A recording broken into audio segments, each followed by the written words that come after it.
നമുക്ക് പുസ്തക പരിചയത്തിലേക്ക് കടക്കാം. കുട്ടിക്കൃഷ്ണ മാരാരുടെ ഭാരത പര്യടനം. എല്ലാവരും ഒരുവിധം ആളുകളെല്ലാം കേട്ടിട്ടുള്ളതായിരിക്കും. പുസ്തകം പലരും വായിച്ചിട്ടുള്ളതായിരിക്കും. ഞാനും സ്കൂൾ കാലഘട്ടത്തിലാണ് ആദ്യമായിട്ട് ഇത് വായിക്കുന്നത്. പണ്ട് സ്കൂൾ കാലഘട്ടത്തിൽ പാഠഭാഗത്തിൽ കുട്ടിക്കൃഷ്ണ മാരാരുടെ ഈ ഭാരത പര്യടനത്തിൻ്റെ ഒരു ഭാഗം, എനിക്ക് തോന്നുന്നു കർണൻ്റെ രംഗപ്രവേശം എന്ന് പറഞ്ഞൊരു ഭാഗം ഞങ്ങൾക്ക് പഠിക്കാനുണ്ടായിരുന്നു. അതിനു മുമ്പ് ഉള്ള സമയത്ത് പഴയ ഗ്രന്ഥങ്ങളിൽ എനിക്ക് തോന്നുന്നു 2 അഭിവാദനങ്ങൾ എന്ന് പറഞ്ഞിട്ടുള്ള ഒരു ഭാഗം ഉണ്ടായിരുന്നു. അതിനെ തുടർന്നാണ് ഈ ഭാരത പര്യടനം തേടിപ്പിടിച്ച് വായിക്കുന്നത്. തീർച്ചയായിട്ടും ഒരു ഒരു ഒരു പുതിയൊരു അർത്ഥതലം വായനയ്ക്ക് തുറന്നു തരികയാണ് ഉണ്ടായത് ആ ഗ്രന്ഥം. വളരെ അത്ഭുതത്തോടെയാണ് ഞാൻ ആ ഗ്രന്ഥത്തെ അന്ന് കണ്ടിരുന്നത്. ഇന്ന് വീണ്ടും ഈ പുസ്തകം എടുക്കുന്നത് ഈ ഒരു വായനാദിന പരിപാടിയായിട്ട് ബന്ധപ്പെട്ടാണ്. പക്ഷെ ഇന്ന് വായിക്കുമ്പോൾ അന്ന് ഞാൻ കണ്ട അർത്ഥതലങ്ങളിൽ നിന്നും മാറി പുതിയ മാനങ്ങൾ ഈ കഥാപാത്രങ്ങൾക്കും കഥയ്ക്കും വരുന്നത് പോലെ എനിക്ക് തോന്നി. അപ്പം എനിക്ക് തോന്നുന്നു വായന ഒരു പുസ്തകം തന്നെയാണെങ്കിലും കൂടുതൽ വായിക്കുന്തോറും പുതിയ പുതിയ മാനങ്ങൾ അല്ലെങ്കിൽ പുതിയ പുതിയ തലങ്ങൾ നമുക്ക് മുമ്പിൽ തുറക്കുകയാണെന്നും ഇവിടെ തോന്നുന്നു. അപ്പോൾ ഭാരത പര്യടനം ആ പേരിൽ നിന്ന് തന്നെയുണ്ട് മഹാഭാരതത്തിൻ്റെ ഒരു പര്യടനം, മഹാഭാരതത്തിലൂടെയുള്ള ഒരു യാത്ര. ആ പേര് പറയുമ്പോൾ അതിനോട് കൂട്ടിച്ചേർത്ത ഒരു രസകരമായ അനുഭവം കൂടി പറയട്ടെ. ഞാൻ ഈ ഇടയ്ക്ക് ഈ ബുക്ക് അന്വേഷിച്ച് പല ലൈബ്രറികളിൽ ഞാൻ അന്വേഷിച്ചു. അവസാനം ഒരു ലൈബ്രറിയിൽ നിന്ന് കിട്ടി. അപ്പോൾ അവരിതിനെ കാറ്റഗറിയിൽ ഉൾപ്പെടുത്തിയിരിക്കുന്നത് ഭാരത പര്യടനമാണല്ലോ അതിൻ്റെ പേര്. അപ്പോൾ അത് യാത്രാ വിവരണ ഗ്രന്ഥങ്ങളുടെ ഒരു ഗണത്തിലാണ് ഇതിനെ പെടുത്തിയിരുന്നത്. ശരിക്കും ഇതൊരു ഭാരത പര്യടനം എന്നുള്ളത് നമ്മുടെ മഹാഭാരത ഗ്രന്ഥത്തിലൂടെയുള്ള ഒരു യാത്ര, അതാണ്. അപ്പോൾ മഹാഭാരത ഗ്രന്ഥത്തിലൂടെയുള്ള ഒരു യാത്ര എന്ന് പറഞ്ഞാൽ പോരാ, അതിഗംഭീരമായിട്ടുള്ള ഒരു യാത്ര. മാരാര് ശരിക്കും ഒരു ശാസ്ത്രജ്ഞനെ പോലെ, പുതിയ ഒരു താർക്കികനെ പോലെ അതിലൂടെ സഞ്ചരിക്കുകയാണ്. പുതിയ വാക്കുകൾക്കിടയിലൂടെ വായിച്ച് പുതിയ അർത്ഥങ്ങൾ കണ്ടെത്തി തൻ്റെ വാദങ്ങൾ നിരത്തി വളരെ മനോഹരമായിട്ട് നടത്തുന്ന ഒരു യാത്രയാണിത്. നമ്മളും ആ മഹാഭാരതത്തിനൊപ്പം ആ കഥകൾക്കൊപ്പം സഞ്ചരിക്കുകയാണ്. മഹാഭാരതത്തെ പോലെ തന്നെ കാലത്തിനപ്പുറം, കേൾക്കുന്നുണ്ടല്ലോ അല്ലേ ഡോക്ടറെ? കാലത്തിനപ്പുറം സഞ്ചരിക്കുന്ന ഒരു പുസ്തകം ആണെന്ന് കൂടി പറയാം. കുട്ടിക്കൃഷ്ണ മാരാർ ഒരുപാട് ഗ്രന്ഥങ്ങൾ എഴുതിയിട്ടുണ്ടെങ്കിലും ഭാരത പര്യടനത്തിലൂടെയാണ് കൂടുതൽ ആളുകൾ അദ്ദേഹത്തെ അറിയുന്നത്. അപ്പോൾ ഒരു സൃഷ്ടിയെക്കുറിച്ച് പറയുമ്പോൾ അതിൻ്റെ സൃഷ്ടികർത്താവിനെ കുറിച്ച് നമ്മൾ തീർച്ചയായിട്ടും ആദ്യം പറയണം. അതാണല്ലോ ധർമ്മം. ഈ ഭാരത പര്യടനത്തിൽ നമ്മൾ ഇനി ചിന്തിക്കാൻ പോകുന്നതും ആ ഒരു ധർമ്മ അധർമ്മങ്ങളുടെ ഒരു പക്ഷാഭേദങ്ങളും അതിൻ്റെ ഒരു ഏറ്റക്കുറച്ചിലുകളൊക്കെയാണ്. അപ്പോൾ ആ ധർമ്മത്തിൽ നിന്ന് തന്നെ തുടങ്ങാം. കുട്ടിക്കൃഷ്ണ മാരാർ അദ്ദേഹം ഒരു നിരൂപണ ശാസ്ത്രത്തിൽ ഒരു പുതിയ, ആ സാഹിത്യത്തിൽ ഒരു പുതിയ പാത വെട്ടിത്തെളിച്ച ആളാണ്. സർഗാത്മകതയും വിപ്ലവാത്മകതയും എല്ലാം ആ സാഹിത്യത്തിൽ കലർത്തി. അതുകൊണ്ടായിരിക്കാം ഒരു പുതിയ ദർശനം അല്ലെങ്കിൽ പുതിയ ഒരു ക്ലാസിക് തലത്തിലേക്ക് അദ്ദേഹത്തിൻ്റെ രചനകൾ വളർന്നത്. 1900 അദ്ദേഹം ജനിച്ചത്. തൃപ്പങ്ങോട്ടുകാരനാണ്. സംസ്കൃത ഭാഷാ പണ്ഡിതനായിരുന്നു. കുറച്ചു കാലം അദ്ദേഹം വള്ളത്തോളിനൊപ്പം ഉണ്ടായിരുന്നു. വള്ളത്തോളിനൊപ്പം ഉണ്ടായിരുന്ന ആ കാലഘട്ടമാണ് അദ്ദേഹത്തിൻ്റെ ചിന്തകളെ മലയാള ഭാഷയിലേക്ക് തിരിച്ചുവിട്ടത്. അദ്ദേഹം അവിടെ സാഹിത്യ അധ്യാപകനായിട്ട് പ്രവർത്തിച്ചിട്ടുണ്ട്. അതിനിടയിൽ നാലപ്പാടിനെ പരിചയപ്പെട്ടു. നാലപ്പാടിനെ ഗുരുവായിട്ട് സ്വീകരിച്ചു. പിന്നീട് മാതൃഭൂമിയിൽ ഒരു പ്രൂഫ് റീഡറായിട്ട് ജോലി ചെയ്യുകയാണ് ഉണ്ടായത്. അപ്പോൾ കുട്ടിക്കൃഷ്ണ മാരാരുടെ കല തന്നെ ജീവിതം എന്നൊരു ഗ്രന്ഥമുണ്ട്. അത് കേന്ദ്ര സാഹിത്യ അക്കാദമിയുടെ അവാർഡ് നേടിയതും കൂടിയാണ്. ആദ്യമായിട്ടൊരു കേന്ദ്ര സാഹിത്യ അക്കാദമി അവാർഡ് ഒരു നിരൂപണ ഗ്രന്ഥത്തിന് കിട്ടുന്നത് അവിടെയാണ്. അതിനു മുമ്പും കിട്ടിയിട്ടുണ്ട്, പക്ഷെ അത് കഥകൾക്കോ കവിതകൾക്കോ ഒക്കെ ആയിരുന്നു. പക്ഷെ ഒരു നിരൂപണ സാഹിത്യത്തിന് കിട്ടുന്നത് മാരാരിലൂടെയാണ്. പക്ഷെ അതിനപ്പുറം ഭാരത പര്യടനത്തിലൂടെയാണ് നമുക്ക് മാരാരെ അറിയാൻ കഴിഞ്ഞിട്ടുള്ളത്. അപ്പോൾ ഈ പ്രൂഫ് റീഡറായിട്ട് വർക്ക് ചെയ്തിരുന്ന സമയത്ത് അദ്ദേഹം കുട്ടികൾക്ക് വേണ്ടിയിട്ടുള്ള മഹാഭാരത കഥ അതിൻ്റെ പ്രൂഫ് റീഡിങ് നടത്തുന്ന സമയത്ത് ഒരു കഥ അദ്ദേഹത്തിൻ്റെ കണ്ണിലുടക്കി. അതിൽ നിന്നാണ് പിന്നെ ഭാരത പര്യടന രചനയിലേക്ക് അദ്ദേഹം നീങ്ങിയത്. ആ കഥ ഇതായിരുന്നു. നമ്മുടെ കൗരവ പാണ്ഡവരുടെ യുദ്ധം. മഹാഭാരത കഥ ഒരുവിധം എല്ലാവർക്കും അറിയാമെന്ന് ഞാൻ കരുതുന്നു. കാരണം കഥയുടെ തുടക്കം മുതൽ പറഞ്ഞു പോന്നു കഴിഞ്ഞാൽ പിന്നെ അത് തീരില്ല. അപ്പോൾ ഞാൻ ചില ഭാഗങ്ങളിൽ കഥാപാത്രങ്ങളുടെ പേര് കുറച്ച് കഥകൾ വിശദീകരിക്കാം. ഇവിടെ യുദ്ധം കഴിഞ്ഞ് പാണ്ഡവർ വിജയിച്ചു എന്നാണ് മതം. അതിൻ്റെ ധർമാധർമ്മങ്ങൾ വിചിന്തനമൊക്കെ വേറെ, എങ്കിലും പാണ്ഡവർ വിജയിച്ചു. അതിനുശേഷം അർജുനൻ ഒരു ദിഗ്വിജയ യജ്ഞം നടത്തി. ആ യജ്ഞ സമയത്ത് അർജുനൻ പല രാജ്യങ്ങളും കീഴടക്കി മുന്നോട്ട് പോന്ന സമയത്ത് ദുശ്ശളയുടെ ഭർത്താവുമാണിരുന്ന രാജ്യത്ത് എത്തി. ദുശ്ശള എന്ന് പറയുന്നത് നമ്മുടെ കൗരവരുടെ ആകെയുള്ള ഒരു സഹോദരിയാണ്. കൗരവരെല്ലാവരും ആ മഹാഭാരത യുദ്ധത്തിൽ കൊല്ലപ്പെട്ടു. ദുശ്ശളയുടെ ഭർത്താവായിട്ടുള്ള ജയദ്രഥനും കൊല്ലപ്പെട്ടു. ബാക്കിയുള്ളത് ദുശ്ശളയുടെ മകൻ്റെ പേരക്കുട്ടി, ആൺവിഭാഗത്തിലുണ്ടായിരുന്ന മകനും മകൻ്റെ പേരക്കുട്ടി. ഈ അർജുനൻ ഈ രാജ്യത്തേക്ക് കടന്നു എന്ന് അറിഞ്ഞ പാടെ ദുശ്ശളയുടെ മകൻ ഹൃദയാഘാതം വന്നു മരിച്ചു. ഉടനെ ദുശ്ശള ആ പേരക്കുട്ടിയെയും എടുത്ത് അർജുനന്റെ മുമ്പിലേക്ക് വരികയാണ്. എന്നിട്ട് ഈ പേരക്കുട്ടിയുടെ ജീവന് വേണ്ടി കരഞ്ഞ് യാചിക്കുകയാണ്. അപ്പോൾ ആ ഒരു സന്ദർഭം മാരാരെ വല്ലാതെ സ്വാധീനിച്ചു. ആരാണ് ദുശ്ശള? അർജുനനെ സംബന്ധിച്ചിടത്തോളം അർജുനന്റെ സഹോദരി തന്നെയാണ്. ആ ദുശ്ശളയാണ് ഇന്ന് പേരക്കുട്ടിക്ക് വേണ്ടി തൻ്റെ മുമ്പിൽ കരയുന്നത്. ആ ഒരു നിമിഷം അർജുനന് താൻ നേടിയ വിജയങ്ങളെല്ലാം അപ്രസക്തമായി പോയി എന്ന് തോന്നുകയാണ്. അപ്പോൾ അതിനെ സംബന്ധിച്ച് അർജുന വിഷാദ യോഗം എന്നിട്ടുള്ളൊരു ലേഖനമൊക്കെ മാരാർ എഴുതുകയുണ്ടായി.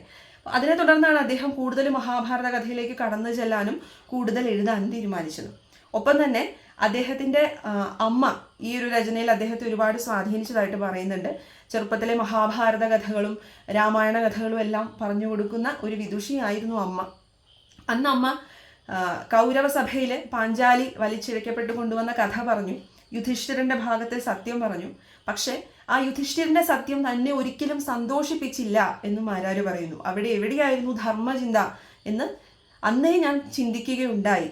അങ്ങനെ ഈ സന്ദർഭങ്ങളെല്ലാമാണ് ഈ ഭാരത പര്യടന രചനയിലേക്ക് അദ്ദേഹത്തെ നയിച്ചത് എന്ന് പറഞ്ഞു വച്ചു എന്നേ ഉള്ളൂ. ഇനി ഭാരത പര്യടനത്തിലേക്ക് കടക്കാം. മഹാഭാരത കഥയെ ആസ്പദമാക്കി രചിച്ചിട്ടുള്ളതാണ് ഈ ഭാരത പര്യടനം. ഇവിടെ അദ്ദേഹം മഹാഭാരത കഥയിലെ പല കഥകളെയും അല്ലെങ്കിൽ പല സന്ദർഭങ്ങളെയും നമുക്ക് മുന്നിൽ ആദ്യം തുറന്നു വയ്ക്കും. ശേഷം ആ സന്ദർഭങ്ങളിൽ വരുന്ന കഥാപാത്രങ്ങളെ എടുത്ത് ആ കഥാപാത്രങ്ങളെ വിശകലനം ചെയ്യുകയാണ് ചെയ്യുന്നത്. ഇവിടെ മാരാരുടെ ഭാഷാ നിപുണതയും മർമ്മകുശലതയും യുക്തിഭദ്രതയും ഒക്കെ എടുത്തു പറയേണ്ടുന്ന ഒരു ഘടകം തന്നെയാണ്. അദ്ദേഹം ഓരോ കഥാപാത്രത്തെയും അസാമാന്യമായിട്ടുള്ള പാടവത്തോടു കൂടിയാണ് നിരൂപണം ചെയ്യുന്നത്. ആ കഥാപാത്രത്തിന് മാനസിക ഭാവങ്ങളിലൂടെ അതിനെ വിലയിരുത്തി, ധർമാധർമ്മങ്ങളെ വിലയിരുത്തി ശേഷം ഒരു അനുമാനത്തിലേക്ക് എത്തിക്കുകയാണ്. നമ്മുടെ മനസ്സിലെല്ലാം ഒരു ദൈവിക ഭാവത്തിലൂടെ മാത്രം നിലനിന്നിരുന്ന കുറേ കഥാപാത്രങ്ങൾ, ആ കഥാപാത്രങ്ങളിലെ മാനുഷിക ഭാവം കൂടി കണ്ടെത്തുകയാണ് ഇവിടെ മാരാര് ചെയ്യുന്നത്. അപ്പോൾ അങ്ങനെ കണ്ടെത്തി വരുമ്പോൾ നമ്മുടെ മുന്നിൽ സൃഷ്ടിക്കപ്പെട്ടിരുന്ന പല വിഗ്രഹങ്ങളും, നമ്മൾ വിഗ്രഹങ്ങളായി കണ്ടു പൂജിച്ചു വന്നിരുന്ന പല കഥാപാത്രങ്ങളുടെയും തെളിമ അവിടെ പോവുകയാണെങ്കിൽ അല്ലെങ്കിൽ ആ വിഗ്രഹങ്ങൾ തച്ചുടയ്ക്കപ്പെടുന്നതായിട്ട് കാണാം. എന്നാൽ പല കഥാപാത്രങ്ങളും കൂടുതൽ മിഴിവോടുകൂടി തെളിച്ചത്തോടുകൂടി തെളിഞ്ഞു വരുന്നതായിട്ടും ഈ യാത്രയിൽ കാണുന്നുണ്ട്. അപ്പോൾ മാരാര് ഈ ഓരോ കഥാപാത്രങ്ങളെയും സന്ദർഭങ്ങളെയും വിശകലനം ചെയ്ത് വ്യാസന്റെ ധർമ്മ സങ്കടങ്ങളെയെല്ലാം അനുമാനത്തിന്റെ സാധ്യതകളിലൂടെ ഒക്കെ ഒന്ന് വിലയിരുത്തി തൻ്റേതായിട്ടുള്ള ന്യായങ്ങളിലൂടെ ഒരു നിഗമനത്തിൽ എത്തിച്ചേരുന്നുണ്ട്. അങ്ങനെ ഒരു മനോഹരമായിട്ടുള്ള രചനയാണ്. അപ്പോൾ 18 അധ്യായങ്ങളാണ് ഇതിലുള്ളത്. അതും മഹാഭാരതമായിട്ട് കൂട്ടി വായിക്കുമ്പോൾ മഹാഭാരതത്തെ യുദ്ധം 18 ദിവസമാണ് നീണ്ടു നിന്നിരുന്നത്. മഹാഭാരത ഈ അദ്ദേഹത്തിൻ്റെ ഈ നിരൂപണത്തിലും 18 അധ്യായങ്ങളാണ് ഉള്ളത്. മാരാരെ കുറിച്ച് പറയുമ്പോൾ ഒരു കാര്യം കൂട്ടിച്ചേർത്ത് പറയട്ടെ. NN കാരശ്ശേരി മാരാരെ കുറിച്ച് പറഞ്ഞ സമയത്ത് അദ്ദേഹം ഈ മഹാഭാരത കഥയിൽ മാരാർ ഏറ്റവും കൂടുതൽ എടുത്തു കാണിക്കുന്നത് കർണനെയാണ്. കർണൻ എപ്പോഴും മാരാർക്ക് ഏറ്റവും പ്രിയപ്പെട്ട കഥാപാത്രമായിരുന്നു. അപ്പോൾ ഈ NN കാരശ്ശേരി മാരാരെ കുറിച്ച് എഴുതിയൊരു ലേഖനത്തിൽ പറയുന്നുണ്ട് മാരാരിലെ കർണവിഗ്രഹം എന്ന് പറഞ്ഞു. അതായത് മാരാരിൽ ഒരു കർണന്റെ ഒരു അംശം, കർണന്റെ ഒരു ആത്മാംശം മാരാരിൽ ഉണ്ടായിരുന്നില്ലേ എന്നൊരു ചിന്ത NN കാരശ്ശേരി മുന്നോട്ട് വയ്ക്കുന്നുണ്ട്. അത് നമുക്ക് ആ കർണനെ പരിചയപ്പെടുമ്പോൾ വഴി പരിചയപ്പെടാം. കർണൻ എപ്പോഴും ഒരു തേജോവധം ചെയ്യപ്പെട്ട ആളായിരുന്നു. ജനിച്ച നാൾ മുതൽ മരണം വരെ തേജോവധം ചെയ്യപ്പെട്ട ആളായിരുന്നു ഈ കർണൻ. മാരാരും ഒരുപക്ഷെ തനിക്ക് വേണ്ട അംഗീകാരം പല സ്ഥലങ്ങളിലും മാരാർക്ക് കിട്ടിയിട്ടുണ്ടോ എന്നുള്ളത് സംശയമാണ്. അദ്ദേഹത്തിൻ്റെ ഈ ഭാഷാ പാണ്ഡിത്യമൊന്നും വേണ്ട വിധത്തിൽ ആരും പ്രയോജനപ്പെടുത്തിയിട്ടില്ല എന്നും ചിന്തിക്കേണ്ടതാണ്. അദ്ദേഹം മരിക്കുന്നത് 1973 അൾഷിമേഴ്സ് വന്നിട്ടാണ്. അപ്പോൾ പലയിടത്തും ജാതിയുടെ പേരിൽ മാരാർ പുറകോട്ട് പോയിട്ടുണ്ട്. ചില ഭാഷകളിലുള്ള അജ്ഞാനത്തിൻ്റെ പേരിൽ പുറകോട്ട് തള്ളപ്പെട്ടിട്ടുണ്ട്. അപ്പോൾ അവസാനം കർണൻ തൻ്റെ കവചകുണ്ടലങ്ങളെ ദാനം ചെയ്ത് കർണൻ നിരസ്ത്രനായിട്ട് നിന്ന് മരിച്ചു വീഴുക ചെയ്യുക. മാരാരും അവസാനം ഈ യുക്തിചിന്തകളൊക്കെ വെടിഞ്ഞ് തൻ്റെ ഇതെല്ലാം ഭാഷാ പാണ്ഡിത്യം എല്ലാം വെടിഞ്ഞ് ഒരു അൾഷിമേഴ്സിന് കീഴ്പ്പെടുകയും ഭക്തിമാർഗ പ്രസ്ഥാനത്തിലേക്ക് അദ്ദേഹം അവസാനം മാറുകയൊക്കെ ഉണ്ടായി. അപ്പോൾ അവിടെ ആ കർണൻ്റെ ഒരു അംശം മാരാരിലും കാണാമെന്ന് NN കാരശ്ശേരി ഒരു ലേഖനത്തിൽ എഴുതി വെച്ചതും കൂടി ഇവിടെ ഒന്ന് ഓർത്തു കൊള്ളട്ടെ.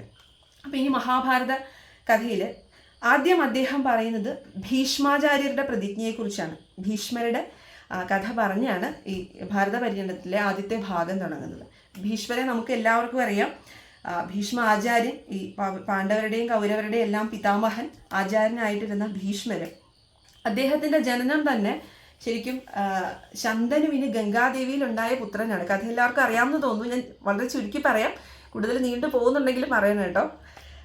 ശന്തനുവിലുണ്ടായ പുത്രനാണ്, ശന്തനുവിന് ഗംഗാദേവിയിൽ ഉണ്ടായിരുന്ന പുത്രനാണ് ഈ ഭീഷ്മർ. ഭീഷ്മരുടെ ജനനം തന്നെ ഒരു സമസ്യയാണ്. കാരണം നമ്മുടെ അഷ്ടവസുക്കൾ ഇവിടെ ഭൂമിയിൽ ജനിച്ചു, ശാപം കിട്ടി ജനിച്ചു. അപ്പോൾ അവർക്ക് ശാപമോക്ഷം കിട്ടണമെങ്കിൽ ഉടനെ മരിക്കണം. ആ ഒരു ഉദ്ദേശത്തിൽ ഗംഗാദേവിയുടെ അടുത്ത് ചെന്നു. ഗംഗാദേവിയുടെ അടുത്ത് ചെന്ന് അഭ്യർത്ഥിച്ചപ്പോൾ ഗംഗാദേവി അതിനൊരു മാർഗം കണ്ടെത്തിയതാണ്. ഗംഗാദേവി ശന്തനുവിനെ വിവാഹം കഴിച്ചു. പക്ഷെ ഒരു നിർദ്ദേശം മുന്നോട്ട് വെച്ചു, ഞാൻ എൻ്റെ ഇഷ്ടത്തിന് കാര്യങ്ങൾ ചെയ്യും, അതിന് തടസ്സം പറയാൻ പാടില്ല. ശന്തനു സമ്മതിച്ചു. 7 പുത്രന്മാരുണ്ടായി. 7 പുത്രന്മാരെയും ജനിച്ച ഉടനെ ഗംഗാദേവി ഗംഗയിൽ എറിഞ്ഞു കൊന്നു.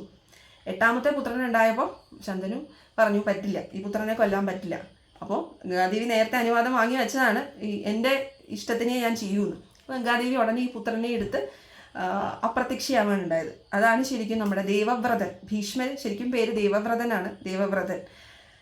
അപ്പോൾ ശരിക്കും ഈ അഷ്ടവസുക്കൾ അവർക്ക് ജനിച്ച ഉടനെ മരിക്കണം, അതായിരുന്നു അവരുടെ ആഗ്രഹം. പക്ഷെ ജനിച്ച ഉടനെ മരിക്കണം എന്നൊരു ഉദ്ദേശത്തോടുകൂടി ജനിച്ചിട്ടും ദീർഘകാലം ജീവിക്കേണ്ടി വന്ന ഒരാളാണ് ഭീഷ്മർ. ഭീഷ്മർ എന്തോ 120 കൊല്ലം ജീവിച്ചു എന്നാണ് ഈ കഥകളിൽ പറയുന്നത്. അപ്പോൾ അവിടെ തുടങ്ങുകയാണ് ആ ഭീഷ്മരുടെ ഒരു കഥ. അതിനുശേഷം ഗംഗാദേവി തിരിച്ചു വന്ന് ശന്തനുവിന് കയ്യിൽ തന്നെ ഭീഷ്മരെ ഏൽപ്പിക്കുന്നു. ഭീഷ്മര് ശന്തനു നായാട്ടൊക്കെ നടത്തി കഴിയുന്നു. ഭീഷ്മര് ശേഷം രാജ്യം നോക്കി നടത്തുന്നു. അത് കഴിഞ്ഞപ്പോഴാണ് ശന്തനുവിന് ഒരു മുക്കുവ പെൺകൊടിയിൽ ഒരു ആഗ്രഹം ഉണ്ടായി.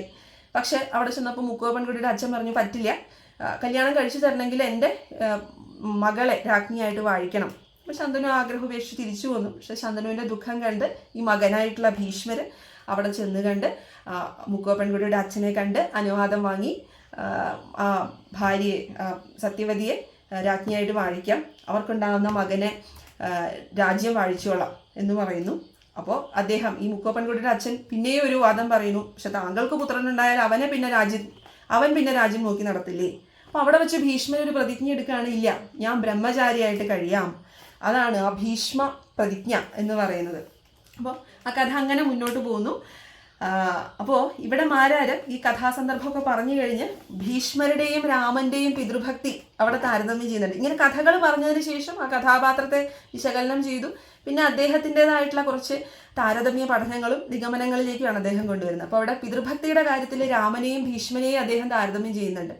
രാമൻ പിതാവിന് വേണ്ടി രാജ്യം വെടിഞ്ഞു, വനവാസത്തിന് പോയി. പിന്നെ പിതാവിൻ്റെ ഭരതൻ വന്ന് തിരിച്ചു വിളിച്ചു. അപ്പം പിതാവിൻ്റെ ഇഷ്ടം അതാണെന്ന് കരുതി രാജ്യം തിരിച്ച് സ്വീകരിച്ച ആളാണ് രാമൻ. എന്നിട്ടോ രാമൻ അതിനുശേഷം ഭാര്യയെ ഉപേക്ഷിച്ചു. അങ്ങനെ കുറേ അപവാദങ്ങൾക്ക് പാത്രമായി. ഇവിടെ ഭീഷ്മര് ഇതിനുശേഷം ആ ശന്തനുവിന് സത്യവതിയിലുണ്ടായിരുന്ന 2 മക്കളും മരിക്കുകയുണ്ടായി. അതിനുശേഷം സത്യവതി തന്നെ ഭീഷ്മരോട് പറഞ്ഞു, ഏറെ കല്യാണം കഴിക്കണം, മക്കളുണ്ടാവണം, നമ്മുടെ കുടുംബം നിലനിൽക്കട്ടെ എന്ന്. പക്ഷെ ഭീഷ്മർ അത് അംഗീകരിച്ചില്ല. അപ്പോൾ അവിടെ ഭീഷ്മര് പറയുന്നുണ്ട്, ഭീഷ്മരുടെ ഒരു ഉദ്ദേശം മഹത്തരമാണ്. അദ്ദേഹം പറയുന്നത് ലോകത്തിലെ ഈ ലോഭചിന്തകളിൽ പെട്ട് വിട്ടുകളയാനുള്ളതല്ല പ്രതിജ്ഞ, ആ പ്രതിജ്ഞ നിറവേറ്റുന്നവനാണ് ശ്രേയസ് ഉണ്ടാകുന്നുള്ളൂ. അപ്പം അവിടെയാണ് രാമനും ഭീഷ്മനും തമ്മിലുള്ള വ്യത്യാസം എന്ന് പറഞ്ഞ് മാരാര് പറഞ്ഞു വെക്കുന്നുണ്ട്. അങ്ങനെയാണ് ആ ഭീഷ്മരുടെ ആ ഒരു കഥയിലൂടെയാണ് ഈ ഭാരത പര്യടനം തുടങ്ങുന്നത്. പിന്നെ അതിനുശേഷം അംബയുടെ കഥ പറയുന്നുണ്ട്. അതൊക്കെ കുറച്ച് നീണ്ട കഥകളാണ്, അതിലേക്ക് പോകുന്നില്ല. അദ്ദേഹം പറയുന്ന പ്രധാനപ്പെട്ട കഥാപാത്രങ്ങളെ അല്ലെങ്കിൽ പ്രധാന കഥാഭാഗങ്ങളെ നമുക്കൊന്ന് നോക്കി പോവാം. നേരത്തെ പറഞ്ഞു കർണൻ മാരാരെ സംബന്ധിച്ചിടത്തോളം തൻ്റെ ഇഷ്ട കഥാപാത്രമായിരുന്നു. ഒന്ന് നോക്കിയാൽ കർണനെ പോലെ ജനിച്ച നാൾ മുതൽ മരിച്ച നാൾ വരെ ഇത്രയധികം അപഹാസനാകേണ്ടി വന്ന അല്ലെങ്കിൽ ഇത്രയധികം തേജോവധം ചെയ്യപ്പെട്ട കഥാപാത്രം മറ്റേതുള്ളൂ? ജനിച്ച അന്ന് കുന്തിക്ക് സൂര്യനിലുണ്ടായ പുത്രനാണ് കർണൻ. ജനിച്ച അന്ന് തന്നെ സ്വന്തം അമ്മ നദിയിൽ ഒഴുക്കി വിട്ടത് മുതൽ യുദ്ധം ചെയ്യാൻ പോകുന്ന അന്ന് തേർതെളിച്ച നമ്മുടെ കൃപര് സുതവംശത്തിൽപ്പെട്ട സൂതനായിട്ടുള്ള കൃപര് ശകാരിക്കുന്നത് വരെ അത്രയധികം തേജോവധങ്ങൾ ചെയ്യപ്പെട്ടാണ് കർണൻ നീങ്ങി വന്നിട്ടുള്ളത്. പക്ഷെ കർണന് കൗരവപക്ഷത്ത് നിൽക്കേണ്ടി വന്നു. അതിൻ്റെ സാഹചര്യം പറയുന്ന ഒരു കഥയാണ് കർണൻ്റെ രംഗപ്രവേശം. ഇതൊക്കെയാണ് ഞങ്ങൾക്ക് പാഠപുസ്തകത്തിൽ പഠിക്കാനുണ്ടായിരുന്ന ഒരു ഭാഗം. അതായിരുന്നു അത് വളരെ മനോഹരമായിട്ടുള്ളൊരു ഭാഗമാണ് കർണൻ്റെ രംഗപ്രവേശം. ആ കഥയും കൂടി ഒന്ന് പറഞ്ഞിട്ട് കർണൻ്റെ ബാക്കി വിശേഷണങ്ങൾ പറയാം. യുദ്ധം നമ്മുടെ ദ്രോണരുടെ അടുത്ത് കൗരവരും പാണ്ഡവരും യുദ്ധം അഭ്യസിച്ചു. അതിനുശേഷം യുദ്ധം അഭ്യസിച്ചതിന് ശേഷം അവരവരുടെ മികവ് തെളിയിക്കുകയാണ്. അതിനുള്ളൊരു സഭയിൽ കൗരവരവരുടെ മികവ് തെളിയിച്ചു, പാണ്ഡവരവരുടെ മികവ് തെളിയിച്ചു. അങ്ങനെ എല്ലാവരും വിജയീഭാവത്തിൽ നിൽക്കുമ്പോൾ അവിടെയാണ് കർണൻ രംഗപ്രവേശം ചെയ്തത്. അത്യുജ്വലമായിട്ടുള്ള തേജസ്സോടുകൂടി, സൂര്യപുത്രനല്ലേ, തേജസ്സിന് കുറവുണ്ടാവോ, അത്യുജ്വലമായിട്ടുള്ള തേജസ്സോടുകൂടി കർണൻ അവിടെ രംഗപ്രവേശം ചെയ്യാണ്. എല്ലാവരും അമ്പരന്നു, ആരാണ് ഇത്, ഒരു ക്ഷണിക്കപ്പെടാത്ത അതിഥി, ആരാണ് ഇവിടെ കയറി വന്നിരിക്കുന്നത്. അതിനുശേഷം കർണൻ പറയുന്നുണ്ട്, അർജുനനാണല്ലോ ഏറ്റവും മിടുക്കനായിട്ട് ആയുധാഭ്യാസം ചെയ്യുന്നതിനായിട്ട് പറയപ്പെടുന്നത്. ദ്രോണരുടെയും പ്രിയ ശിഷ്യൻ അർജുനൻ തന്നെയായിരുന്നു. മകനേക്കാൾ ഒരുപക്ഷെ പ്രിയപ്പെട്ടത് അർജുനനായിരുന്നു. അർജുനൻ ചെയ്ത വിദ്യകളെല്ലാം ഞാൻ കാണിച്ചു തരാം എന്ന് പറഞ്ഞ് കർണൻ എല്ലാം കാണിക്കുകയാണ്. കർണൻ ഇത് കാണിക്കുന്ന ആ നിമിഷം തന്നെ ദുര്യോധനൻ ചാടി വീണു, കർണനെ ഏറ്റെടുത്തു. എതിർപക്ഷത്തിനു മേൽ വിജയിക്കാനുള്ള ഒരാൾ, ഈ ഒരു ആയുധം കർണനാണെന്ന് അദ്ദേഹം അവിടെ തിരിച്ചറിഞ്ഞ് കർണനെ ഏറ്റെടുത്തു. അതിനുശേഷം യുദ്ധം അർജുനനും കർണനും തമ്മിലുള്ള ഒരു ദ്വന്ദ്വ യുദ്ധത്തിലേക്ക് കടക്കാൻ പോവുകയാണ്. അപ്പോൾ അവിടെ വെച്ച് കർണന്റെ ആദ്യത്തെ അപമാനം പാണ്ഡവന്റെ ഭാഗത്തു നിന്ന് വരികയാണ്. പാണ്ഡവർ ചോദിക്കും, ഇവിടെ നിന്റെ കുലം ഏതാണ്? യുദ്ധം ചെയ്യണമെങ്കിൽ രാജാക്കന്മാർ കുലം പറയണം. ഇപ്പോൾ പാണ്ഡുവിൻ്റെ പുത്രനാണ്, നിന്റെ കുലം ഏതാണ്? അപ്പോൾ കർണൻ പകച്ചു നിൽക്കുകയാണ്. കർണൻ പകച്ചു നിൽക്കുമ്പോൾ ദുര്യോധനൻ വേഗം അദ്ദേഹത്തെ രക്ഷിക്കും.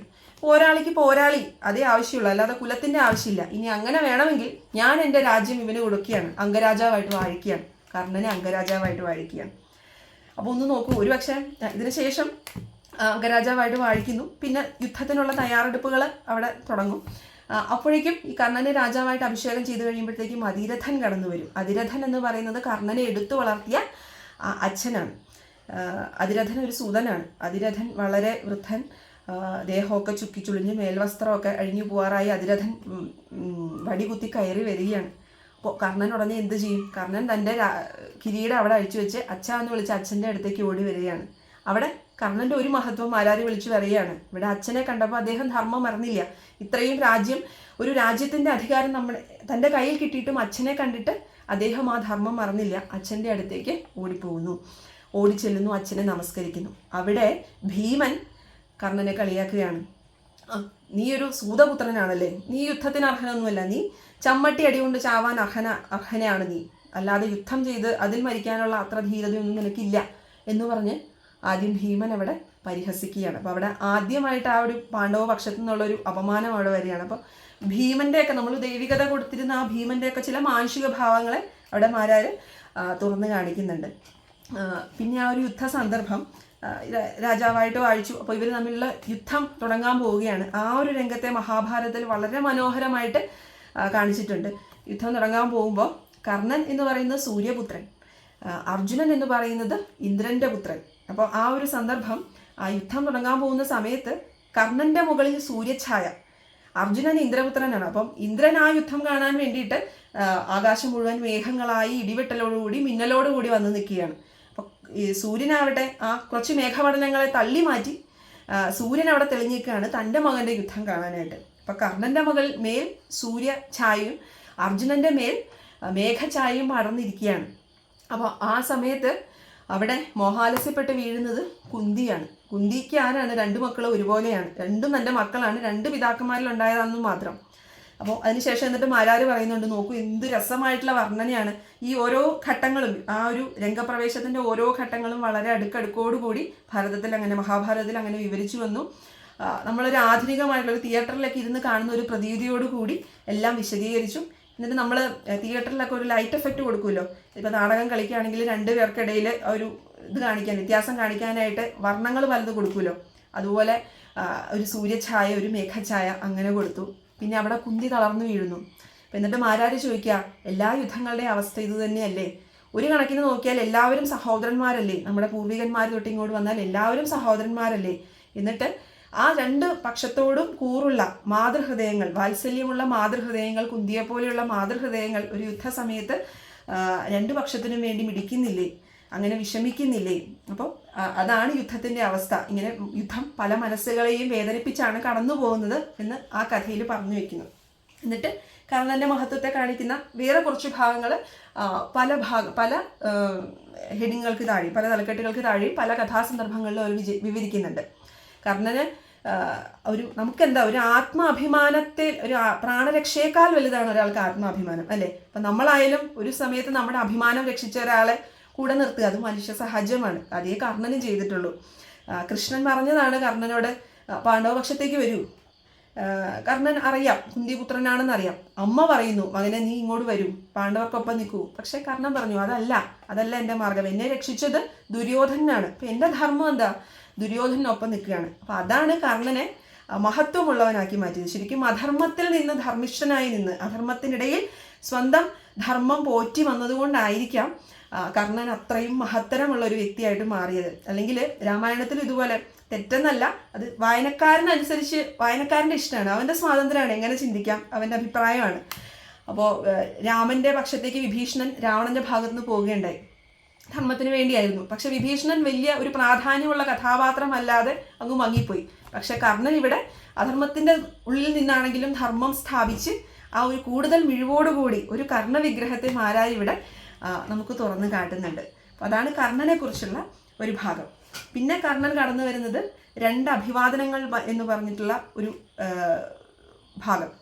അതിൽ യുധിഷ്ഠിരനും കർണനും ഭീഷ്മരുടെ അടുത്ത് ചെന്നിട്ട് ഭീഷ്മരുടെ അനുഗ്രഹം വാങ്ങുന്ന ഭാഗമുണ്ട്. ഇത് ആദ്യത്തെ യുധിഷ്ഠിരൻ്റെ ഭാഗം എന്ന് വെച്ചാൽ മഹാഭാരത യുദ്ധം തുടങ്ങാൻ പോവുകയാണ്. 2 ഭാഗത്തായിട്ട്, ഒരു ഭാഗത്ത് പാണ്ഡവർ അണിനിരന്നു, ഒരു ഭാഗത്ത് കൗരവർ അണിനിരന്നു. അതിനുശേഷം യുദ്ധം തുടങ്ങുന്നതിന് മുമ്പ് യുധിഷ്ഠിരൻ തേരിൽ നിന്നിറങ്ങി തൻ്റെ ആയുധങ്ങളെല്ലാം വെച്ച് കൗരവ ഭാഗത്തേക്ക് നടന്നു പോവുകയാണ്. എല്ലാവരും കരുതി തീർന്നു, യുധിഷ്ഠിരൻ ഇവിടെ മാപ്പ് ചോദിച്ചില്ല, ഞങ്ങൾക്ക് രാജ്യം വേണ്ടാന്ന് പറഞ്ഞ് പിന്മാറാൻ പോവുകയാണ് എന്ന് എല്ലാവരും വിചാരിച്ചു. പക്ഷേ യുധിഷ്ഠിരൻ എന്താ ചെയ്തത്, ചെന്നു. ഭീഷ്മർ പിതാമഹനാണ്, അദ്ദേഹത്തോടെ യുദ്ധം ചെയ്യാൻ പോകുന്നത്, അത് ധർമ്മമാണോ? അല്ല. അപ്പം ധർമ്മം പാലിക്കേണ്ടതുണ്ട്. യുധിഷ്ഠിരൻ പറഞ്ഞു, ഭീഷ്മരുടെ അടുത്ത് നിന്ന് അനുവാദം വാങ്ങി, അങ്ങേക്കെതിരെ യുദ്ധം ചെയ്യാൻ എന്നെ അനുവദിച്ചാലും. അപ്പം ഭീഷ്മർ പറയും, നന്നായി, നീ ഇത് ചോദിച്ചില്ലായിരുന്നെങ്കിൽ ഞാൻ നിന്നെ ശപിച്ചേനെ, നീ ജയിച്ചു വരൂ എന്ന് ഭീഷ്മർ അവിടെ പറയും. എന്നിട്ട് നിനക്ക് എന്ത് വരം വേണമെങ്കിലും ചോദിക്കാം എന്ന് പറയുമ്പോൾ യുധിഷ്ഠിരൻ ചോദിക്കുന്നത് ഭീഷ്മരെ കൊല്ലാനുള്ള അങ്ങേ എങ്ങനെയാണ് വധിക്കാൻ കഴിയുക എന്നുള്ളതാണ്. ആ ഉപായമാണ് യുധിഷ്ഠിരൻ ചോദിക്കുന്നത്. അത് ഒരു ഭാഗം. അത് യുധിഷ്ഠിരൻ ഭീഷ്മരുടെ അടുത്ത് ചെന്നിട്ടുള്ള ഭാഗം. ഇതുപോലെ തന്നെ കർണൻ ഭീഷ്മരുടെ അടുത്ത് ചെല്ലുന്ന ഒരു ഭാഗം കൂടിയുണ്ട്. കർണനെ വന്ന നാൾ മുതൽ അപമാനിച്ച ആളാണ് ഈ ഭീഷ്മര്. എന്നും അവസരം കിട്ടിയാൽ ഭീഷ്മര് എന്തെങ്കിലുമൊക്കെ പറഞ്ഞ് കർണനെ വിഷമിപ്പിക്കും. അപ്പോൾ ഭീഷ്മര് ശരശയ്യയിൽ കിടക്കുമ്പോൾ, ഭീഷ്മര് വീണിട്ടേ കർണൻ യുദ്ധം ചെയ്യാൻ ഇറങ്ങുള്ളൂ എന്ന് പറഞ്ഞിരുന്നു. ഭീഷ്മര് ശരശയ്യയിൽ കിടക്കുമ്പോൾ കർണൻ കാണാൻ ചെല്ലുന്നുണ്ട്. കർണൻ ഭീഷ്മര് വീണതിൻ്റെ പിറ്റേന്നാണ് ചെല്ലുന്നത്. കാരണം കർണൻ ചിന്തിച്ചിട്ടുണ്ടാവും ഒരു ദിവസം. പലരും പറയുകയാണ് കർണൻ ചിന്തക്കെടുത്തതായിരിക്കും ആ ഒരു ദിവസം സമയം, പോണോ വേണ്ടയോ, കാരണം അവിടെ ചെന്നാൽ ഇനിയും അപമാനിക്കപ്പെടാനാണ് സാധ്യത. പക്ഷെ കർണൻ പോവുകയാണ്, ആളില്ലാത്ത സമയം നോക്കി. കാരണം അപമാനിച്ചാൽ ഇനി ഞാൻ മാത്രം കേട്ടാൽ മതിയല്ലോ, ചുറ്റുമുള്ളവർ കേൾക്കണ്ട എന്നുള്ള രീതിയിൽ കർണൻ പോകുന്നുണ്ട്. എന്നിട്ട് അവിടെ ചെന്ന് ഭീഷ്മരെ വണങ്ങുന്നുണ്ട്. അപ്പോഴും ഭീഷ്മർ പറയും, നന്നായി, നീ വന്ന് കണ്ടല്ലോ, എനിക്ക് നിന്നോട് കുന്തിപുത്ര നിന്നോട് ഒരു ദേഷ്യം ഉണ്ടായിരുന്നില്ല, നിന്റെ ഗർവമൊന്ന് കുറയ്ക്കണമെന്നേ ഞാൻ കരുതിയിരുന്നുള്ളൂ എന്ന് പറഞ്ഞ് അനുഗ്രഹം വാങ്ങുന്നുണ്ട്. അപ്പോൾ ഭീഷ്മരെ അനുഗ്രഹിക്കുകയും ചെയ്യും. നിനക്ക് പാണ്ഡവപക്ഷത്തോടെ വന്നൂടെ, പാണ്ഡവപക്ഷത്തേക്ക് വന്നൂടെ എന്ന് ചോദിക്കും. അപ്പോൾ കർണൻ പറയും, ഇല്ല, അതല്ല എൻ്റെ ധർമ്മം, അങ്ങേക്ക് അറിയാമല്ലോ. ശരിയാണ്. അപ്പോൾ ഭീഷ്മരെ സമ്മതിക്കും. കാരണം ഭീഷ്മറും ആരുടെ കൗരവപക്ഷത്താണ്. കാരണം അദ്ദേഹത്തിന് അതേ ചെയ്യാൻ പറ്റുള്ളൂ. കാരണം അദ്ദേഹം ആ രാജ്യത്തിൽ ദുര്യോധനൻ്റെ കീഴിൽ ജീവിക്കുന്ന ആളാണ്. അദ്ദേഹത്തിന് അതേ നിർവാഹം ഉണ്ടായിരുന്നുള്ളൂ. അപ്പോൾ അനുഗ്രഹം വാങ്ങിപ്പോവാണ്. അപ്പോൾ മാരാര് പറയാണ്, നോക്കൂ ആ 2 രംഗങ്ങൾ. എന്നിട്ട് ഇതിനെ മാരാര് വിശകലനം ചെയ്യാം. ആ 2 രംഗങ്ങളും ഒന്ന് നോക്കൂ. ഒരു രംഗത്തിൽ നമ്മുടെ യുധിഷ്ഠിരൻ വരുന്ന രംഗത്തിൽ ആ രംഗത്തിന് ഒരു ഭാവപ്പൊരുമ രൂപപ്പൊരുമയാണ് കൂടുതലുള്ളത് ആ ഒരു രംഗത്തിന്. പക്ഷെ കർണൻ വരുന്ന ഭാഗത്തിൽ ഒരു ഭാവപ്പൊലിമയല്ലേ കൂടുതൽ. യുധിഷ്ഠിരനെ ഒന്ന് ഇരുത്തി നമ്മൾ ചിന്തിച്ചു കഴിഞ്ഞാൽ യുധിഷ്ഠിരൻ ചെന്നത് ധർമ്മസ്ഥാപനത്തിൻ്റെ ഉദ്ദേശമുണ്ട്. അങ്ങനെ ഒരു യുദ്ധം ചെയ്യുന്നതിന് മുമ്പ് അനുവാദം ചോദിക്കാൻ ഒരു ധർമ്മത്തിൽ ഉറച്ചു നിൽക്കുന്ന ഒരാൾക്കേ കഴിയുള്ളൂ. അതൊക്കെ ശരി തന്നെ. പക്ഷേ ഭീഷ്മര് പറഞ്ഞത് എന്താ, നീ എന്നോട് ഇത് ചോദിച്ചില്ലായിരുന്നെങ്കിൽ ചിലപ്പോൾ നിന്നെ ഞാൻ തോൽക്കാൻ വേണ്ടി ശപിച്ചേനെ. ജയിക്കാനുള്ള ഒരു സൂത്രം കൂടിയായിരുന്നു യുധിഷ്ഠിരന് അത്. അവിടെ നിന്ന് അനുവാദം കിട്ടുക. യുധിഷ്ഠിരൻ വരം ചോദിച്ചാൽ എന്താ, ഭീഷ്മരെ വീഴ്ത്താൻ പാടാണ്, ആ ഭീഷ്മരെ വധിക്കാൻ എന്താ ഉപായം, ആ വരമാണ് ചോദിച്ചത്. എന്നിട്ട് വാരാര് പറയാം, അപ്പം യുധിഷ്ഠിരനേക്കാൾ എന്തുകൊണ്ട് മേന്മ കർണനാണ് എന്നുകൂടി അദ്ദേഹം അവിടെ വരച്ചിടുന്നുണ്ട്. യുധിഷ്ഠിരനിലേക്ക് പോകുമ്പോൾ യുധിഷ്ഠിരനിലേക്ക് നോക്കാം നമുക്ക്. യുധിഷ്ഠിരനും ധർമ്മത്തിൻ്റെ പര്യായമായിട്ട് ധർമാത്മജനാണ്, ധർമ്മത്തിൻ്റെ പര്യായമായിട്ട് വാഴ്ത്തപ്പെടുന്നവനാണ്. പക്ഷെ പലയിടത്തും ആ യുധിഷ്ഠിരൻ്റെ ധർമ്മചിന്തയെയും ചോദ്യം ചെയ്യുന്നുണ്ട്. പ്രത്യേകിച്ച് നേരത്തെ തന്നെ മാരാര് പറഞ്ഞു, ചെറുപ്പകാലത്തിലെ തന്നെ തനിക്കത് തോന്നിയിരുന്നു. കൗരവസഭയിൽ ദ്രൗപദിയെ വലിച്ചിഴച്ച് കൊണ്ടുവരുമ്പോൾ ആരും പ്രതികരിച്ചില്ല. യുധിഷ്ഠിരൻ ഒന്ന് പറഞ്ഞിരുന്നെങ്കിൽ ആ രംഗം ഒഴിവാക്കായിരുന്നു. ഭീഷ്മർ പോലും ഒന്നും പ്രതികരിച്ചില്ല എന്ന് പറയുന്നുണ്ട്. പിന്നെ ഭീഷ്മർ പ്രതികരിച്ചില്ലെങ്കിലും അദ്ദേഹത്തിൻ്റെ വാക്യങ്ങളിൽ അതിൽ ഒളിഞ്ഞുള്ള അർത്ഥങ്ങളുണ്ടായിരുന്നു. അദ്ദേഹം പ്രതികരിച്ചിരുന്നു എന്നും ആരാര് വരച്ചിരുന്നുണ്ട്. അത് ആ പുസ്തകം നിങ്ങൾ വായിക്കുമ്പോൾ അതിൽ കടന്നു വരും. ഒരു ഭാഗം തന്നെ നേശേ ബലസ്യേതി ചരേത് അധർമ്മം എന്ന് പറഞ്ഞൊരു ഭാഗം തന്നെ അദ്ദേഹം എടുത്തെടുത്തെടുത്ത് പറയുന്നുണ്ട്. അതായത് ബലമില്ലാത്തവൻ എന്ത് ചെയ്യുന്നതെല്ലാം അധർമ്മമായിട്ടേ കാണാൻ കഴിയുള്ളൂ. അതായത് അവിടെ വ്യംഗ്യമായിട്ട് ഉദ്ദേശിച്ചത്, അവിടെ ബലം യുധിഷ്ഠിരൻ കാണിച്ചിരുന്നെങ്കിൽ ബലമുള്ളവൻ ചെയ്യുന്ന ധർമ്മമായിട്ട് ആളുകൾ വാഴ്ത്തിയേനെ. അപ്പോൾ വേണമെങ്കിൽ യുധിഷ്ഠിരൻ അവിടെ ബലം കാണിച്ച് ഇല്ല ഞാൻ പണയം വച്ചിട്ടില്ല, അല്ലെങ്കിൽ കൗരവർക്കെതിരെ ബലം പ്രയോഗിക്കാമായിരുന്നു. യുധിഷ്ഠിരൻ അത് കാണിച്ചില്ല. അപ്പോൾ ഭീഷ്മർ പറയുന്നത്, എനിക്ക് മറുപടി പറയാൻ പറ്റാത്തത് ഞാൻ എന്ത് പറഞ്ഞിട്ടും കാര്യമില്ല, കാരണം യുധിഷ്ഠിരനാണ് പണയം വെച്ച ആൾ, യുധിഷ്ഠിരൻ പറയുന്നതാണ് അവസാന വാക്ക്. യുധിഷ്ഠിരൻ സത്യത്തെ വെടിയില്ല, എനിക്കെന്ത് ചെയ്യാൻ കഴിയൂ എന്നുള്ളൊരർത്ഥം ഭീഷ്മർ പറയുന്നുണ്ട് എന്ന് മാരാര് പിന്നെ വ്യാഖ്യാനിച്ച് വരുന്നുണ്ട്. അപ്പോൾ അവിടെ യുധിഷ്ഠിരൻ്റെ ധർമ്മം നമ്മളൊന്ന് ചിന്തിക്കേണ്ടതാണ്. പിന്നെ ഈ കർണനോട് വലിയ ദേഷ്യമായിരുന്നു യുധിഷ്ഠിരന്. കർണൻ മരിച്ചു കിടക്കുമ്പോഴും കർണനോട് യുദ്ധം ചെയ്യുന്ന സമയത്ത് കർണനെ അപമാനിക്കുന്നുണ്ട്. സൂതപുത്ര, നിന്നെ ഞാൻ ഇന്ന് തകർക്കും എന്നൊക്കെ പറഞ്ഞിട്ടാണ് യുധിഷ്ഠിരൻ യുദ്ധത്തിന് ചെയ്യുന്നത്. പക്ഷേ യുധിഷ്ഠിരൻ്റെ തേരെല്ലാം കർണൻ തകർത്ത് കളയും. പക്ഷെ കർണൻ കൊല്ലില്ല യുധിഷ്ഠിരനെ, ആക്രമിക്കില്ല. കാരണം കർണൻ അമ്മയ്ക്ക് വാക്ക് കൊടുത്തിരുന്നു, അർജുനനെ മാത്രമേ ആക്രമിക്കുകയുള്ളൂ, ഒന്നും ചെയ്യില്ല, യുധിഷ്ഠിരനെ ഞാൻ ആക്രമിക്കില്ല. കർണൻ അത് പാലിച്ചു, കർണൻ ഒന്നും ചെയ്തില്ല. യുധിഷ്ഠിരനെ വെറുതെ വിട്ടു. പക്ഷെ യുധിഷ്ഠിരനെ ദേഷ്യം കൂടുക ചെയ്തത്. യുധിഷ്ഠിരനെ എന്നിട്ട് അർജുനനെ കുറേ ചീത്ത വിളിച്ചു. അവിടെയാണ് ദുര്യോധനും ഇവിടെ യുധിഷ്ഠിരനും തമ്മിലുള്ളൊരു വ്യത്യാസം ഇനി പറഞ്ഞു വരുമ്പോൾ പറയാം. അവിടെയാണ് അർജുനനെ കുറേ ചീത്ത വിളിച്ചു. നീ പറഞ്ഞു കർണനെ കൊല്ലാമെന്ന് പറഞ്ഞുകൊണ്ടല്ലേ ഞാൻ യുദ്ധത്തിലേക്ക് ഇറങ്ങിയത്, നീ ഇപ്പോൾ എന്താ എന്നിട്ട് ചെയ്യുന്നത്, നീ ജനിക്കണ്ടായിരുന്നു, 5-ാം മാസത്തിൽ നീ അമ്മയുടെ വയറ്റിൽ കിടന്നു മരിച്ചാൽ മതിയായിരുന്നു എന്നൊക്കെ യുധിഷ്ഠിരൻ പറയുന്നുണ്ട്. ധർമ്മിഷ്ഠനായിട്ടുള്ള ഒരു യുധിഷ്ഠിരൻ്റെ വായിൽ നിന്ന് നമ്മൾ പ്രതീക്ഷിക്കുന്ന വാക്കുകളേ അല്ല. അതിനുള്ളൊരു ഭംഗം കർണനെതിരെ പറയുമ്പോൾ തന്നെ നമുക്ക് തോന്നും, ഈ ഒരു വാചകത്തോടു കൂടി തന്നെ നമുക്ക് വല്ലാത്തൊരു ആശയക്കുഴപ്പമുണ്ടാവും, എങ്ങനെ യുധിഷ്ഠിരൻ്റെ ഒരു ധർമ്മിഷ്ഠൻ എന്ന് വിലയിരുത്താൻ കഴിയും എന്ന്. അങ്ങനെ കുറേ സംശയങ്ങളും കൂടി മാരാര് നമ്മുടെ ഉള്ളിലേക്ക് ഇങ്ങനെ പകർന്നു തരുന്നുണ്ട്. പക്ഷെ എല്ലാവർക്കും വിമർശിക്കാനും അവരുടെ രീതിയിൽ വ്യാഖ്യാനിക്കാനുള്ള ചിന്തിക്കാനുമുള്ള അർഹതയുണ്ട്. അതുകൊണ്ട് നമുക്ക് അതിനെ ഏത് രീതിയിലും സ്വീകരിക്കാം. പിന്നീട് ദുര്യോധനെ കുറിച്ച് പറയാം. ഈ ദുര്യോധനെ കുറിച്ച് പറയുമ്പോൾ ദുര്യോധനൻ എപ്പോഴും നമ്മുടെ മനസ്സിലൊരു വില്ലനാണ്. പക്ഷെ മാരാര് ദുര്യോധനൻ്റെ നന്മയുടെ ഭാവങ്ങൾ കൂടി നമുക്ക് വേണ്ടി തുറന്നു തരുന്നുണ്ട്. ശരിക്കും ദുര്യോധനൻ എന്ന് പറയുന്നത് അധികാര വാഞ്ചയുടെ ഒരു പര്യായമായിട്ടാണ് മാരാര് പറയുന്നത്. ഇന്നും ജീവിച്ചു വരുന്ന, ഇന്നും യുഗങ്ങളിലൂടെ സഞ്ചരിച്ചു വരുന്ന ഒരു അധികാര വാഞ്ചയുടെ ഒരു പര്യായമായിട്ടേ ദുര്യോധനെ കാണാൻ പറ്റുള്ളൂ. അയാൾ ദുഷ്ടനെന്ന് പലരും വിളിക്കാം, പക്ഷേ ഇന്നോളം എല്ലാവരും സ്തുതിച്ചിട്ടുള്ളതും സ്തുതി പാടുന്നതും അങ്ങനെയുള്ളവർക്കാണ്, അധികാരമുള്ളവനെയാണ്. സ്തുതി പാടുന്നതും അധികാരമുള്ളവനെയാണ്. ലോകം എപ്പോഴും വാഴ്ത്തുന്നവനും ലോകത്തെ നയിക്കുന്നതും അധികാരമുള്ളവനാണ് എന്ന് പറയുന്നുണ്ട്. അപ്പോൾ അധികാര വാഞ്ചയുടെ ഒരു പര്യായമായിട്ടാണ് കൗരവരെ അപ്പാടെ കാണുന്നത്. പക്ഷെ ദുര്യോധനിൽ ചില നന്മകളും അദ്ദേഹം കണ്ടെത്തുന്നുണ്ട്. ഒന്നാ കർണനെ ചേർത്ത് നിർത്തുന്നതിൽ. പിന്നെ ഈ മഹാഭാരത യുദ്ധത്തിൻ്റെ എല്ലാ ദിവസവും ഈ ദുര്യോധനൻ ചെന്ന് അമ്മയുടെ അടുത്ത് ചെന്ന് പറയും, അമ്മേ എനിക്ക് വിജയം ആശംസിക്കണം, ഞാൻ യുദ്ധം ചെയ്യാൻ പോവാണ്, ഞാൻ വിജയിക്കണേ എന്ന് പ്രാർത്ഥിക്കണം എന്ന് ഗാന്ധാരിയുടെ അടുത്ത് എന്ന് പറയും. പക്ഷെ അമ്മ എന്ത് പറയും, മകനെ ധർമ്മത്തിൻ്റെ പക്ഷത്തെ വിജയമുള്ളൂ. അപ്പോൾ ആ അമ്മ എത്ര മഹത്വമുള്ള വ്യക്തിയാണെന്ന് ഓർത്ത് നോക്കും. മകൻ ജയിക്കണം എന്ന് അമ്മ ഒരിക്കലും പറഞ്ഞിട്ടില്ല, മകൻ ജയിക്കുന്നു അമ്മ പറഞ്ഞില്ല, ധർമ്മത്തിൻ്റെ പക്ഷത്താ മകന് വിജയമുള്ളൂ. പക്ഷെ ദുര്യോധനൻ ഇത് കേട്ടിട്ട് അടുത്ത ദിവസം ചോദിക്കാതിരുന്നിട്ടുണ്ടോ? ഇല്ല. എല്ലാ ദിവസവും യുദ്ധത്തിന് പോകുന്നതിന് മുമ്പ് ദുര്യോധനൻ ചെന്ന് അനുവാദം ചോദിക്കും, അമ്മ ഞാൻ യുദ്ധത്തിന് പോവാണ്, എനിക്ക് വിജയം ആശംസിക്കൂ. അപ്പോൾ അവിടെയാണ് ദുര്യോധനൻ്റെ മാതൃഭക്തി നമ്മൾ കാണേണ്ടത് എന്ന് മാരാര് പറയുന്നു. പിന്നെ സഹോദരരോടുള്ള സ്നേഹം, നമ്മൾ നേരത്തെ പറഞ്ഞു അർജുനനും യുധിഷ്ഠിരനും ഒരു നിസ്സാര കാര്യത്തിൻ്റെ പേരിൽ അവർ വഴക്കുണ്ടാക്കിയത്. പക്ഷേ ദ്രൗപദിയെ കൗരവ സഭയിലേക്ക് വലിച്ചിഴച്ചു വരുമ്പോൾ വികർണൻ, ഈ കൗരവരുടെ സഹോദരന്മാരിൽ ഒരാളാണ് വികർണൻ ശക്തമായിട്ട് പ്രതികരിക്കുന്നുണ്ട്, അത് പാടില്ല, അത് ധർമ്മമല്ലാന്ന്. പക്ഷെ ദുര്യോധനൻ അത് കേൾക്കുന്നില്ല. പക്ഷേ എന്നിട്ടും വികർണനെതിരെ ഒരു വാക്കും എവിടെയും ദുര്യോധനൻ പറഞ്ഞതായിട്ട് നമുക്ക് അറിയില്ല. തൻ്റെ സഹോദരന്മാരെ ഒരിക്കലും കുറ്റപ്പെടുത്തിയതായിട്ട് നമുക്കറിയില്ല. അല്ലെങ്കിലും ഈ മഹാഭാരത യുദ്ധത്തിൽ ചേട്ടന് വേണ്ടി ജീവൻ കളയാൻ അവർ മുന്നോട്ട് വന്നിട്ടുണ്ടെങ്കിൽ ചേട്ടനോട് അത്രമേൽ സ്നേഹം അവർക്കുള്ളതുകൊണ്ടാണല്ലോ എന്ന് മാരാര് പറഞ്ഞു വെക്കുന്നുണ്ട്. അവസാനം ദുര്യോധനൻ വീഴുന്ന സമയത്ത് ദുശ്ശലയോർത്ത് വിലപിക്കുന്നുണ്ട്, എൻ്റെ സഹോദരി ഇനി എന്താവും, സഹോദരി എങ്ങനെ ജീവിക്കും. അപ്പം അവിടെയൊക്കെ ആ ഒരു ദുര്യോധനൻ്റെ ആ ഒരു സഹോദര സ്നേഹത്തിൻ്റെ ഒരു വെളിച്ചം അല്ലെങ്കിൽ ആ തെളിച്ചം മാരാര് തുറന്ന് കാട്ടുന്നുണ്ട്. പിന്നെ ഈ ദുര്യോധനൻ്റെ ഈ പ്രവർത്തിക്കൊക്കെ ഒരു കവി പണ്ട് മുതലേ അല്ലെങ്കിൽ രാജാക്കന്മാർ പണ്ട് മുതലേ പറയുന്ന ദണ്ഡനീതി, അത് ആയിരിക്കും അദ്ദേഹത്തിൻ്റെ മനസ്സിൽ പതിഞ്ഞു പോയത്. അതായത് ക്ഷത്രിയൻ്റെ ധർമ്മം യുദ്ധം ചെയ്യുകയാണ്, അധികാരം കൈയേറുകയാണ് ക്ഷത്രിയൻ്റെ ധർമ്മം എന്നുള്ളൊരു ചിന്ത, ആ ഒരു ദണ്ഡനീതിയാവാം ദുര്യോധനനെ ഇങ്ങനെയുള്ളൊരു അധികാര വാഞ്ചയിലേക്ക് നയിച്ചത് എന്നും മാരാര് പറഞ്ഞു വയ്ക്കുന്നുണ്ട്. അപ്പോൾ അങ്ങനെയാണ് ആ കഥ മുന്നോട്ട് പോകുന്നത്. പിന്നെ പല സന്ദർഭങ്ങളിലും ആരാര് നമ്മുടെ സമകാലിക ലോകവുമായിട്ട് ഇതിനെ കൂട്ടിയിണക്കുന്നുണ്ട്. അപ്പം നമുക്ക് ഇന്ന് നടന്ന ഒരു കഥയായിട്ട് തന്നെ അതിനെ അനുഭവിക്കാൻ കഴിയുന്നു.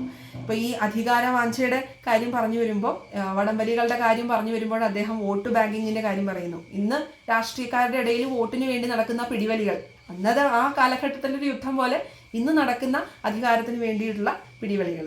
അപ്പോൾ അത് സാഹചര്യങ്ങൾ മാറിയെന്നേ ഉള്ളൂ, അതിന് പിന്നിലുള്ള ആ ചേതവികാരങ്ങളെല്ലാം അതുപോലെ തന്നെ ഇന്ന് നിലനിൽക്കുന്നു എന്ന് പറയുന്നുണ്ട്. അതുപോലെ കൃഷ്ണൻ, ഈ മാരാരെ ഒരുപാട് സ്വാധീനിച്ച ഒരാളാണ് ഗാന്ധിയൻ ചിന്താഗതികൾ അദ്ദേഹത്തിനുണ്ടായിരുന്നു. കൃഷ്ണൻ ദൂതിന് പോകുന്ന ആ ഒരു സന്ദർഭം അത് പറഞ്ഞു വന്ന് അത് അവസാനിപ്പിക്കുന്നത് ഗാന്ധിയുടെ നവഖാലി യാത്രയെ താരതമ്യം ചെയ്താണ് അത് അവസാനിപ്പിക്കുന്നത്. നവഖാലിയിലേക്ക് അദ്ദേഹം ഒറ്റയ്ക്ക് പോയി, കൃഷ്ണൻ ദൂതിന് പോയി. കൃഷ്ണന് പക്ഷെ അറിയായിരുന്നു കൗരവ സഭയിലെ ഒരു മനുഷ്യനെ എന്നെ തൊടാൻ പറ്റില്ല, എനിക്ക് അതിനുള്ള ശക്തിയുണ്ടെന്ന് വ്യക്തമായിട്ട് അറിയായിരുന്നു.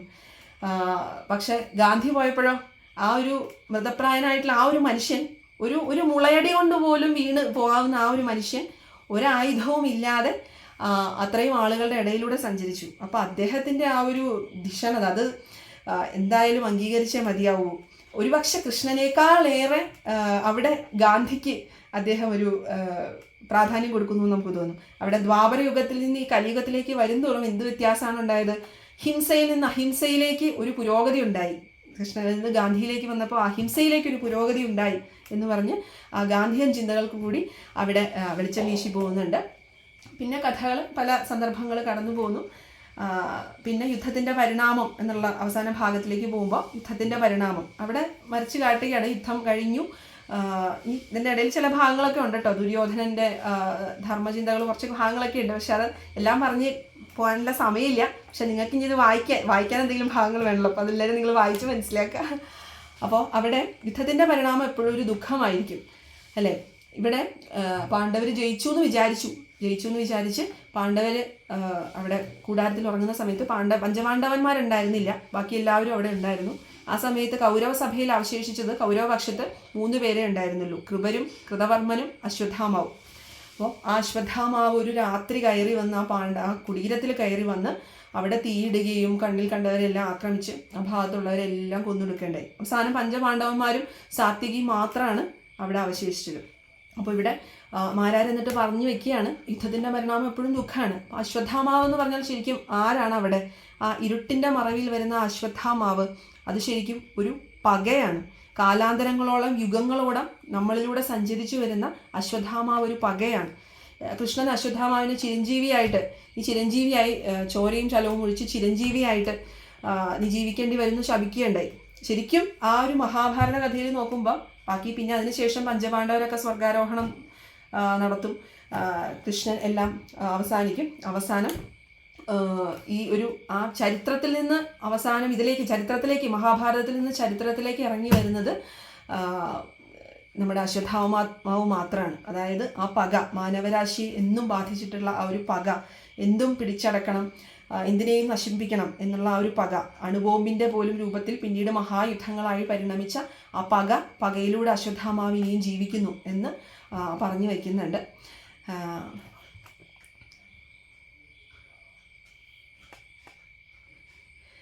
അങ്ങനെയാണ് ആ കഥ പിന്നീട് പുരോഗമിച്ചു പോകുന്നത്. അപ്പോൾ എന്തായാലും കൂടുതൽ തെളിച്ച മഹാഭാരത കഥ കൂടുതൽ മിഴിവോടുകൂടി വായിക്കാനുള്ള ഒരു അവസരം ഈ ഭാരത പര്യടനം നിങ്ങൾക്ക് തുറന്നു തരും എന്ന് വിചാരിക്കുന്നു. എല്ലാവരും ആ പുസ്തകം വായിക്കണം എന്ന് അഭ്യർത്ഥിക്കുന്നു. എല്ലാവർക്കും നന്ദി.